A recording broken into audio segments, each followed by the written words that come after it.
Thank you, Senator Bell. Senator Wright, and then Senator Corbett. Thank you.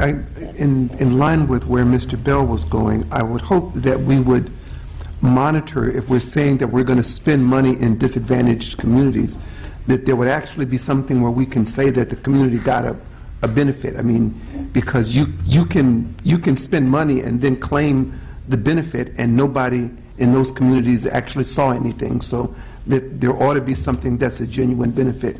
The other side, are we monitoring the actual like load growth, for example, in the utility business, and particularly on the electrical side?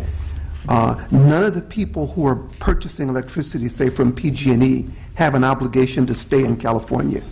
And so you could end up creating, you could meet the goal because of negative load growth, where you simply drive businesses away and you achieve the reduction goals because your consumption of electricity went down. Or are we simply measuring how much money we collect, or are we concurrently measuring what the actual emissions are? Several of the utilities have actually had negative load growth over the last few years. So having done nothing at all, they're getting closer to the goal because people ain't using the power. And there are a number of other companies who may leave, not necessarily because of this, but whatever the reason might be, that you could end up where you get to the goal because your load growth went down. I represent the Port of LA.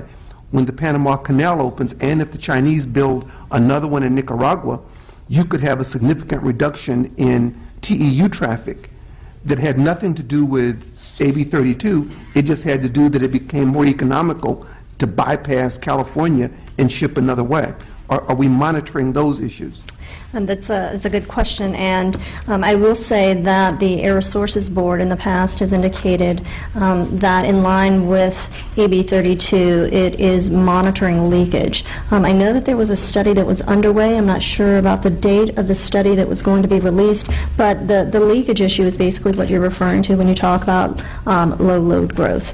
So to the extent that entities decide to essentially leave the state of California, that could be reflected either as carbon leakage or economic leakage. And so it will be important for the legislature to ask the administration specifically how we are monitoring that particular phenomenon. I mean, again, in my district, for example, one of the largest oil refineries in the state was formerly owned by BP.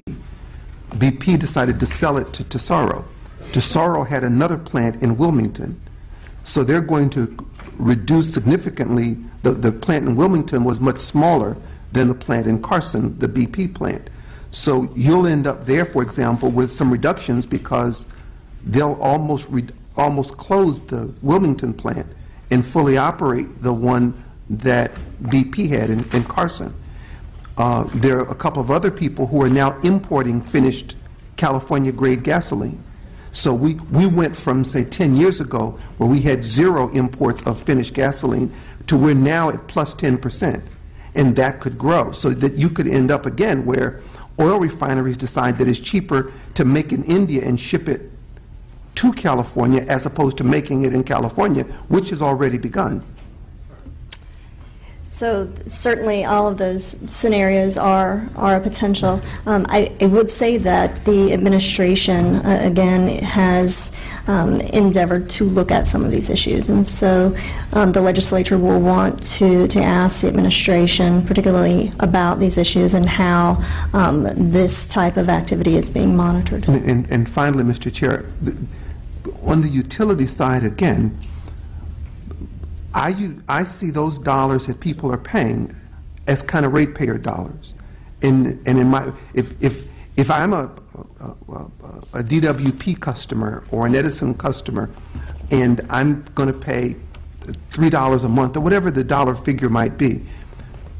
In other things that we do with utility ratepayer dollars, we try to make it a benefit to the ratepayer, whether it's a weatherization program or something else. I mean, and even though some of us might think that the program was dumb, but it was spent on those particular ratepayers who paid the money.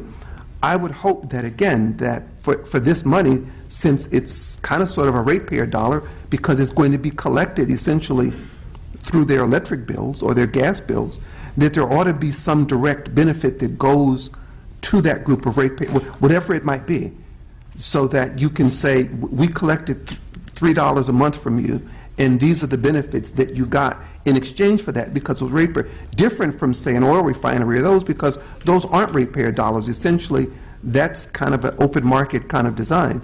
But those utility companies, the consumer doesn't have any place else to go. If you live in PG&E's territory, that's who you're getting electricity from, that's who you're getting gas from, and all the other utilities are the same. Mm-hmm. Yeah, it's almost akin to the public goods charge. You think back about the language in the public goods charge, and AB 1890 basically provided some criteria for evaluating the benefits. I remember it well. The public goods charge. And so the legislature certainly could consider including some type of provision that would require some type of benefits be evaluated as we move forward with the program. Thank you, Senator Wright. Senator Corbett. Yeah, on page 4 of your report, you discussed the legislative direction for the use of the auction revenue. And I was just wondering if you could just give us your thoughts on how closely you believe the cap and trade expenditure plan before us relates to the legislative direction, especially what's enumerated in AB 1532 and SB 535. Mm-hmm. Yeah. Again, that's something that we would address further in our analysis, but kind of preliminary look at it. It looks like the administration has done a good job at trying to align the investment plan or the expenditure plan in the governor's budget with the investment plan in those particular categories that were laid out in 1532. Are there any areas that you think maybe need a little more focus in order to address the legislative direction? That's a great question. I think that's something that, again, we could include as part of our further analysis. All right, thank you. Thank you, Senator. Any other questions? Yes, Senator Pavley. Maybe just an observation or two.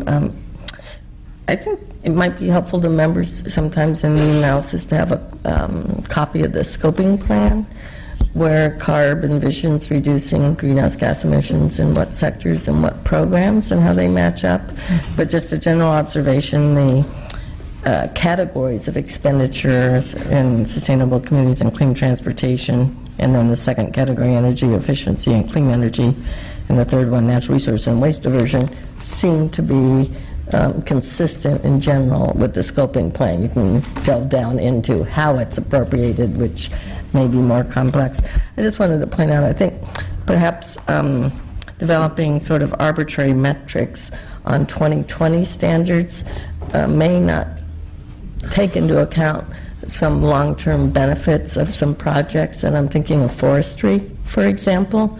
The carbon sequestration of the forestry project have long-term implications over a long period of time, and if you only measure by 2020, when we know we'll be needing 2030 midterm targets to get to our 2050 goal, that may not take into account what has long-term benefits versus short-term impacts. And I'm not sure exactly the metrics to do that, but I'm just saying it shouldn't be hard and fast that it has to be 2020. I think it needs to be consideration on cost-effective analysis, but the benefits, forestry, for example, could be longer term. I guess the last thing I wanted to mention is there's always some confusion in the public on trucking regulations relating to reducing diesel and fine particulate. That's under the Federal Clean Air Act standards. It's not particularly under AB 32. We regulate greenhouse gas emissions, but NOx and other kinds of air pollutants are many of the regulations that are affecting truckers, individuals, and fleets. It's not AB 32. So that always seems to be somewhat confusion. That being said, we will need to in the future, because transportation is the largest source of greenhouse gas emissions in the state. We've done a fairly good job with automobiles, and we'll need to increase the investment in new technologies and bring down the prices of fuel that'll benefit people. But we're going to also need to figure out what we do with freight movement, goods movement, especially from the ports, and that's not just trucks, that's rail as well, and I think you'll see a lot of members very interested in working with CARB to accomplish those objectives in a most thoughtful way, because black carbon, that's diesel, is probably the most intensive greenhouse gas emission there is. So there's a lot more work to be done, but many of the truckers, in trying to retrofit their trucks or purchase new vehicles, and there's money for that, probably are more affected by Federal Clean Air Act regulations than AB 32. Thank you for the clarification, Senator Pavley and Senator Nielsen. Isn't this kind of a bold departure, though, as a way to fund things in government? It's creative, I guess I'd say, but isn't it a little bit new and fraught with some legal problems and other problems, too, like the specificity, one of the points that you just made? Isn't this a little bit different way to be building a budget to fund things like high-speed rail plus these other things in other departments? I would say that's a great question for the administration to... I will ask it then as well. I bring it up because in a hearing, in a subcommittee hearing last year, I directly asked the head of the agency, was this particular thing they were trying to do with this so-called fee legal, and Legiana said, no, it is not legal. That's the area I'm trying to broach here a little bit. So we'll ask them and leave you off on that one. Last year, you commented to Senator Perea that there would be maybe some advantage if 100% of the fee allocations went to the affected parties, for whatever the purpose would be. And the governor's proposal doesn't really go in that direction. Wouldn't we be better to try that former approach first and then see if that's going to work rather than? So, correct me if I'm wrong, I think what you're referring to is some analysis that we did for Mr. Perea's office. That is correct. He asked us to look at the potential of doing a free allocation. Free allocation to the affected folks. That's right. And so there are some trade-offs to doing a free allocation versus doing an auction. Certainly, if you look at economic theory says that you can basically allocate or distribute allowances in three different ways. You could do a 100% auction where you're auctioning off all of the allowances.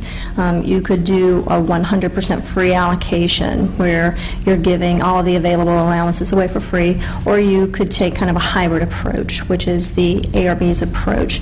Right now, the way it's currently structured, we're giving through the life of the program, roughly 50% of the allowances away for free, and the other 50 would be auctioned. At the end of the day, though, if you're thinking about the environmental impact and the potential effect that an allocation would have on your environmental goal, the distribution of allowances doesn't affect the environmental target. In other words, you can do any one of these or a mix of these, and you will achieve your environmental goal. It's a question, so it's not a question of are we going to achieve our environmental goal. The question comes down to the price of allowances and the impact that this distribution, the choice of distribution, would have on the price of allowances, as well as kind of the spillover effect that the distribution would have to the economy as a whole. So that was the thing that we reiterated or talked to Mr. Perea about in the analysis that we did. Basically, you can do any one of these three options, but it will not impact the environmental goal of the program. It's one of the concerns of many of us that this is going to end up being very costly and harmful to the economy of the state of California. I think we're fraught with that as an opportunity. And, I note that high-speed rail gets a certain amount, CARB gets a certain amount, Strategic Growth Council, General Service, Food and Ag. It's distributing a bunch of this revenue to other entities, correct? That's correct. Is that not just another way to fund other things in government? Because we don't really know what they're going to use that money for, do we? Or do we have a plan from those departments exactly that this is going to be for things that would reduce greenhouse gas emissions? But what we've seen so far in the budget change proposals in the governor's budget is basically an outline. So the departments, as we understand it, have not decided on specific projects that they would make these investments into. Rather, they will receive the funding by way of appropriation from the legislature, and the departments will then go through a process to basically try to figure out how they're going to make the investment. So I guess the short way of answering that question is we don't know the details yet. That said, would it not be wise for the legislature in our budget subcommittees and in the budget committee to be very fastidious and proscribe what these monies are going to be to the agencies, not let them just carte blanche decide on their own? Well, it's certainly the legislature's prerogative to provide direction to the administration as to how those funds should be used. It seems to me that that would be a prudent thing, because we see too many times agencies just directing money where they want to. We have that recently happen in CAL FIRE. And I would not like to see that with this enormous amount of money that's at play here.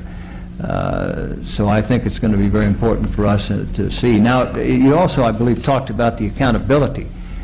How do we track over a period of time? Are there mechanisms, things that we can impose on the agencies to ensure that whatever they're doing is really going to be for this purpose? That's, again, certainly the prerogative of the legislature, and it would be important to ensure transparency and oversight of the departments in the way that they're using the funding. So that will be something that the legislature will want to consider when directing the departments, specifically around the development of guidelines and metrics. Thank you. One last question for you. Traditionally, the Legislative Analyst's Office is not supportive of continuous appropriations. Do you see any benefit in this particular situation? I would say that we probably could provide further analysis of that particular question at a later time. I'd be more comfortable weighing in later. Thank you, Ms. Roberts, Mr. Frest, for your early analysis. We look forward to, with apprehension and interest, for your deeper analysis, and we'll have you back very soon. Thank you.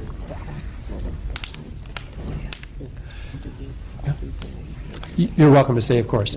As we invite the administration to come up, Secretary Brian Kelly from California Transportation Agency, Mary Nichols, who's the board chair of California Air Resources Board, and Matt Almy, who's the assistant program budget manager at the Department of Finance.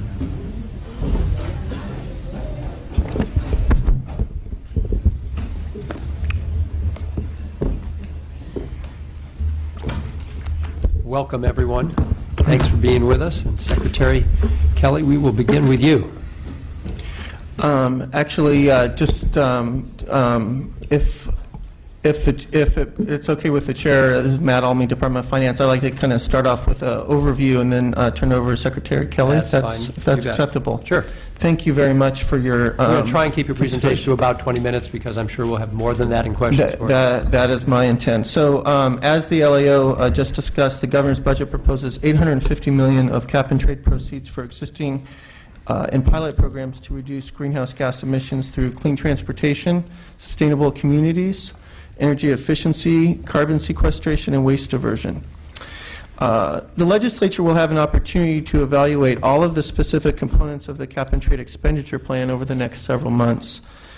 As the legislature considers the administration's proposal, I would like to emphasize that the cap-and-trade expenditure plan is not a listing of standalone, separate programs, but is a cohesive package of integrated programs that is designed to achieve both immediate short-term emission reductions as well as long-term transformational changes necessary to reduce the ongoing risks of climate change.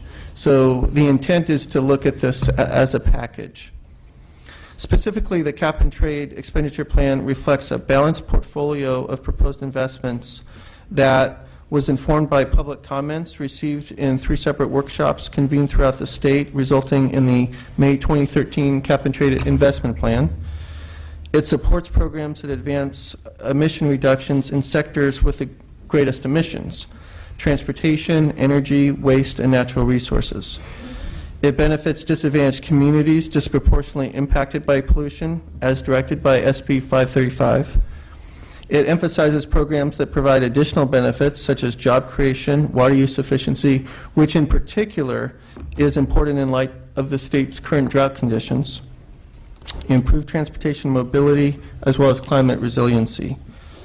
It also builds on state climate strategies, including the draft update of the AB 32 scoping plan, the draft Governor's Environmental Goals and Policy Report, the Climate Change Indicators Report, and other climate programs and statutes.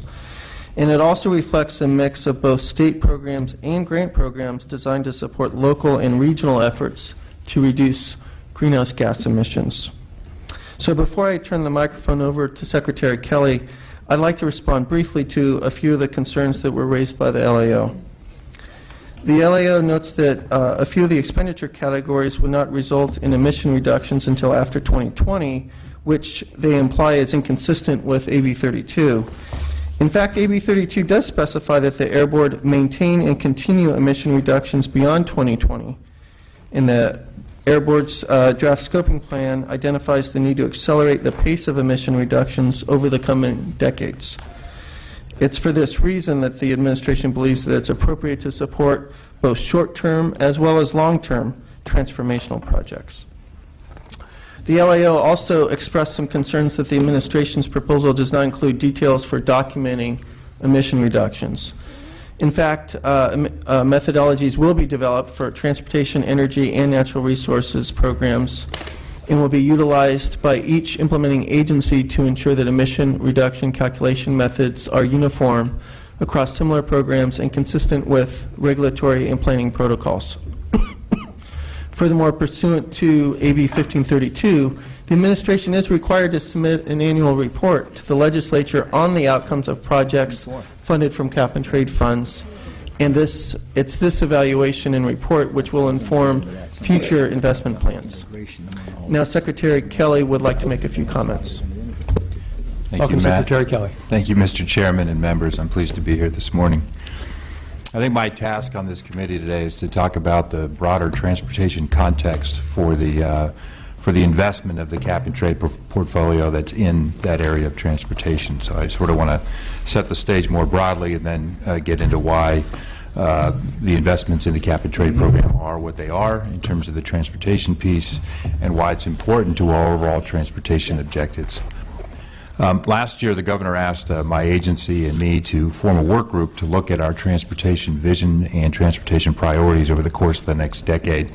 So we've been working over the course of a year with members of about 55 different organizations and groups, including local governments, transportation stakeholders broadly, on our transportation policies and objectives going forward. That group is called the California Transportation Infrastructure Priorities Work Group, or CTIP. And the vision for transportation is one that provides for the efficient flow of people and goods across our state and within our communities, while achieving important goals in the areas of mobility, safety, and increasingly in California, sustainability. In response to laws established with the enactment of AB 32 and SB 375, regions all over the state are adopting 20 and 30-year transportation plans designed to reduce greenhouse gas emissions from the transportation sector. It was noted earlier, and it's worth repeating here, that about 40% of the overall GHG emissions in California come from transportation.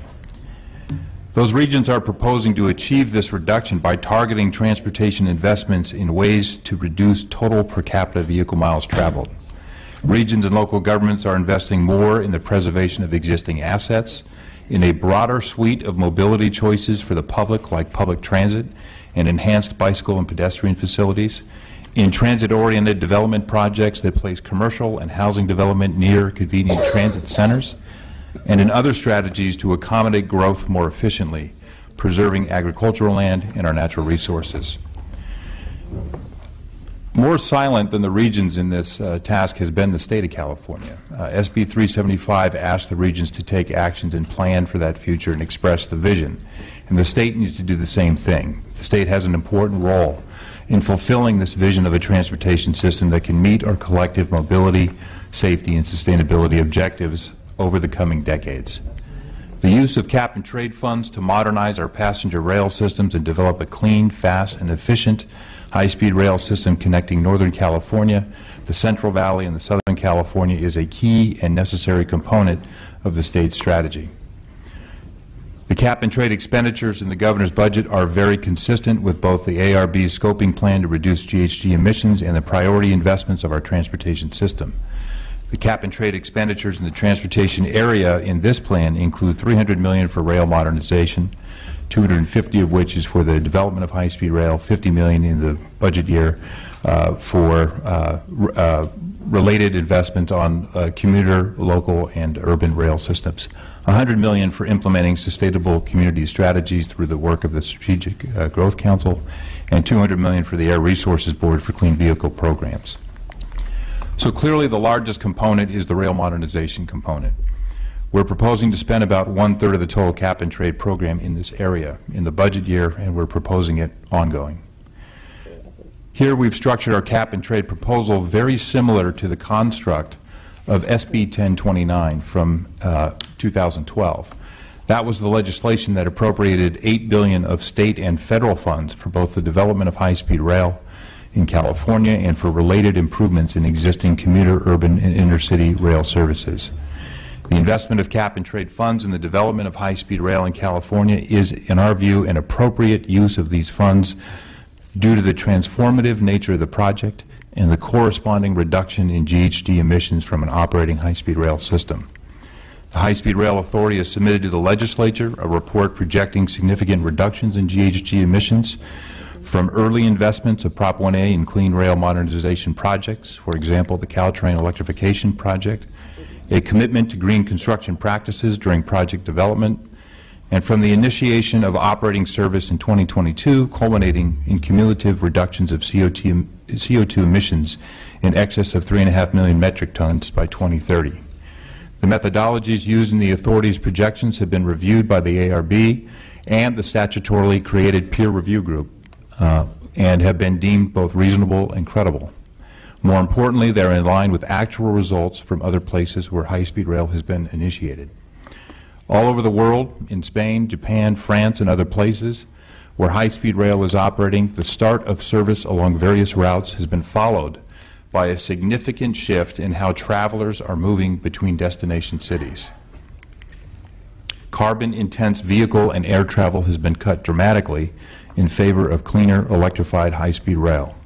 For example, prior to the introduction of high-speed rail along the Madrid to Seville route in Spain, about 19% of trips between those cities were taken via passenger rail, the rest by air and vehicle travel.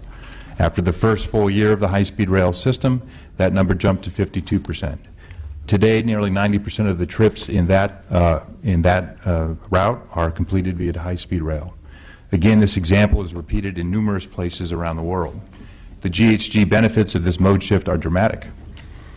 On a per-passenger, per-mile basis, electrified high-speed rail emits a fraction of the GHG compared to more carbon-intense bus, automobile, and air travel. These real-world results are instructive for California's transportation future. Transportation infrastructure investments in the era of climate change have to deliver more than just mobility benefits. They must also deliver on sustainability and public health objectives. The proposed rail modernization program contained in our cap-and-trade program does that. Of course, the cap-and-trade is still a new program.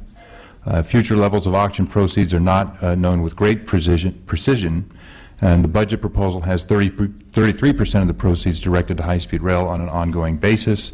The level of ongoing proceeds generated will help determine when and how we can better leverage both additional public and private sources of funding, including innovative federal financing for the project.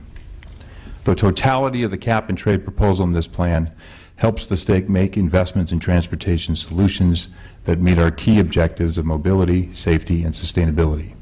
In addition to the development of the transformative high-speed rail project in California, the cap-and-trade proposal will improve and expand service on intercity, urban, and commuter rail systems.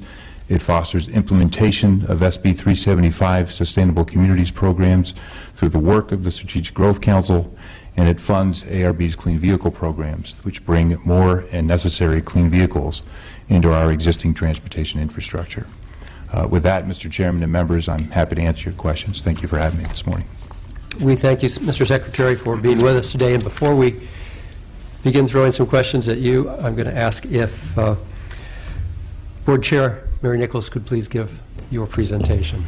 Thank you very much. I do have a few words to add. First of all, on a personal note, I want to say how pleased I am that this committee is taking the time and being very careful in your consideration of this program, because this is the first opportunity that we have to realize the benefit of expending any of the funds that have come as a result of the cap and trade program. And so it's really a historic moment, I think, in California's implementation of our climate program. And I would just want to underscore the important points that were raised by both Mr. Almy and Secretary Kelly, highlighting the primary purpose of AB 32, which is to mitigate climate change. Cap and trade is only one strategy in a suite of measures that were designed to reduce greenhouse gas emissions with the goal of mitigating climate change. But it has generated now, through a relatively small auction of allowances, some funds that we're now in a position to invest in furtherance of that goal. I am pleased to be here to support the Governor's proposed expenditure plan because it includes a mix of near-term and long-term strategies for reducing emissions and thus furthers our goals. It also achieves important co-benefits, such as investing in disadvantaged communities as provided by SB 535, Senator De Leon's bill, as well as promoting job creation and achieving reductions in other air pollutants. Governor's proposed budget is consistent with the 3-year investment plan that the administration put forward last year pursuant to AB 1532. The investment plan was developed through an extensive public process that involved workshops throughout the state and hundreds of comments by stakeholders and members of the public. The proposed expenditure plan will result in significant greenhouse gas emission reductions from those sectors that are the largest contributors of emissions.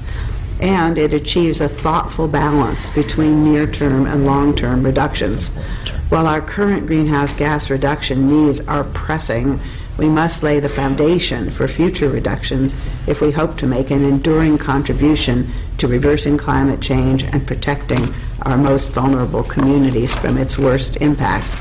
So thank you very much, and I'm looking forward to answering your questions.